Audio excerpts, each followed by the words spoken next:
Hello, fifth graders. This is Mr. James. I am back with our reading lesson for today. This should be, I believe, week 3, day 3. So it's lesson 15 in reading. We're going to be reading a new text today.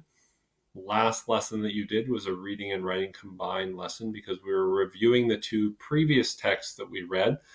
So today we're going to begin reading a new text, and it is found in your text collection, which you should have gotten in your most recent packet. And hopefully you didn't return it and you have it with you. And we're going to be reading the next text from that. As has been the case in our entire module so far, we know that explorers have had both a positive and negative effect on societies. And we also know that it's super important to be quoting accurately from a text when you are taking information from that text to answer questions, especially those questions about themes and topic, or when comparing or contrasting. Our objective today is I can identify key details that develop characters and events. It is from a story called Secrets of the Canyon Cave. When we look at that picture right there of our text, we can probably make an educated guess that this text is a fictional text, although we have been wrong before.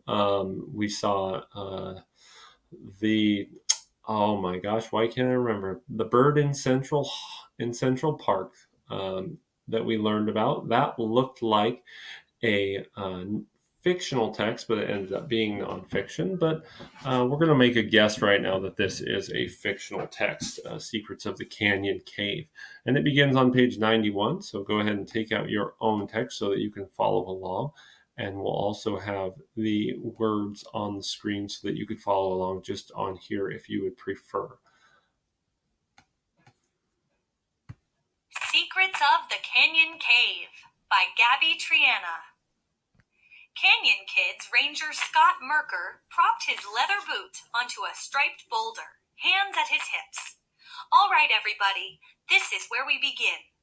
Brandon Lee and his 11 hiking companions gathered around Ranger Merker, canteens and walking sticks clattering with anticipation. He clung to every word Ranger Merker said. I must win this scavenger hunt, thought Brandon. He was tired of always coming in second or third place to Derek Sweeney. You've already received your item list, and you have your assigned partners, right? Ranger Merker asked. Everyone nodded and smiled at their partners.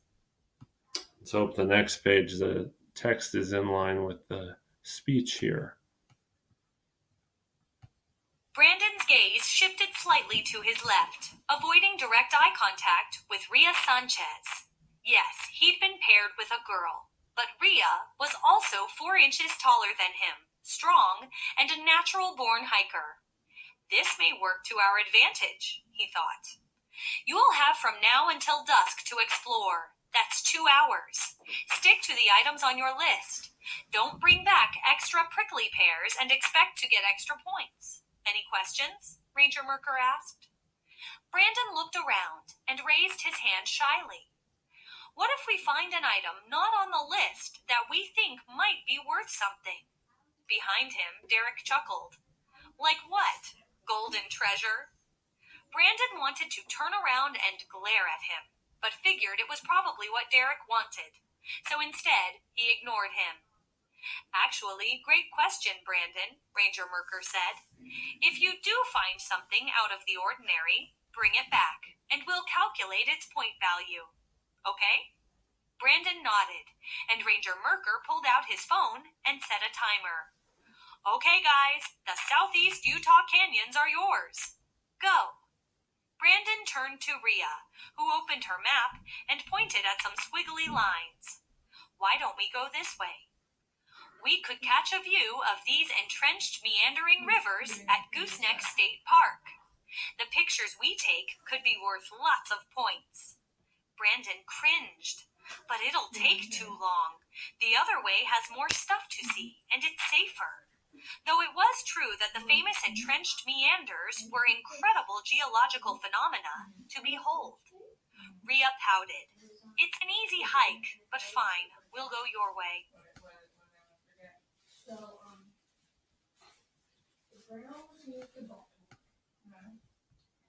okay. Brandon would never consider a hike across pure desert easy, and he knew they'd find more items along his route.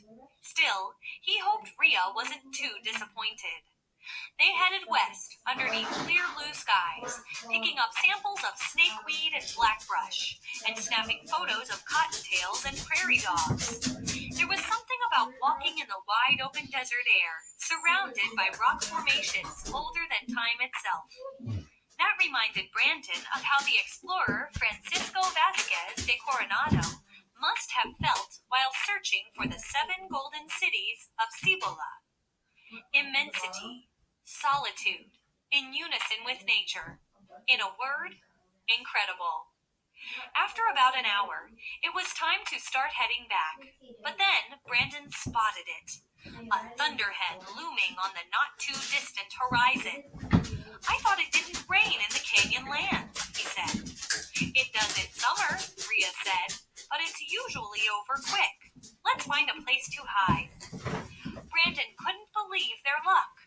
Not that he was afraid of a thunderstorm, but it was getting extremely close to dusk. Go that way. He pointed to a sandstone cliff sloping down into the canyon.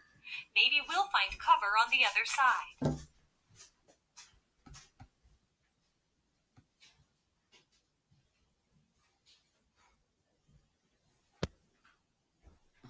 You can see a picture of them.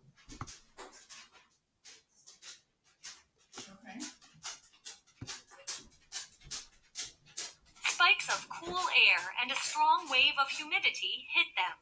The burning sun disappeared behind massive dark clouds. They kept close to the cliff, close enough to examine the colored layers of rock that dominated the formation, like bottles of sand art he made when he was in preschool, only in thick sheets of burnt orange, sand, and cream. The wind picked up in strong gusts. Soon, biting pellets of heavy rain pelted them. Rhea shrieked, and Brandon urged her to move faster. A crack of thunder boomed across the canyon, but a minute after the rain began falling over the dry, rocky landscape, they slipped into an opening in the cliff. I'm soaked. Rhea pulled her wet clothes away from her skin. Me too. Lucky that we found this place, he said, his eyes adjusting to the darkness inside. As soon as they did, he stopped cold at what he saw. A long wall stretching about 20 feet in either direction. Above them, the cliff served as a ceiling, and the long opening they'd just ducked through was a wide window exposing the canyon below. In front of him, Brandon stood face to face with brown and red markings on the walls. No way, he whispered. Others had been here before them. Way, Rhea whispered back. Brandon stood there, mouth agape. A cave dwelling? He'd read about these spaces hidden inside cliffs in the Four Corners region. But was it ancient? Rhea, this might actually be an old Anasazi cliff dwelling. They were the ancient Pueblo Indians, and he looked around in wonder. They did stuff like this. How can we know for sure? We can't, but let's start taking pictures to show Ranger Merker when we get back. Rhea smirked. I don't think we're going to get back anytime soon, Brandon. That storm looks pretty bad. Maybe we should call them and let them know we're stuck out here. All right, we'll have to wait and see what happens tomorrow with Rhea and Brandon and if they end up being stuck out in the rainstorm or not. Thanks so much for listening. Hopefully you're having a great day, and I'll talk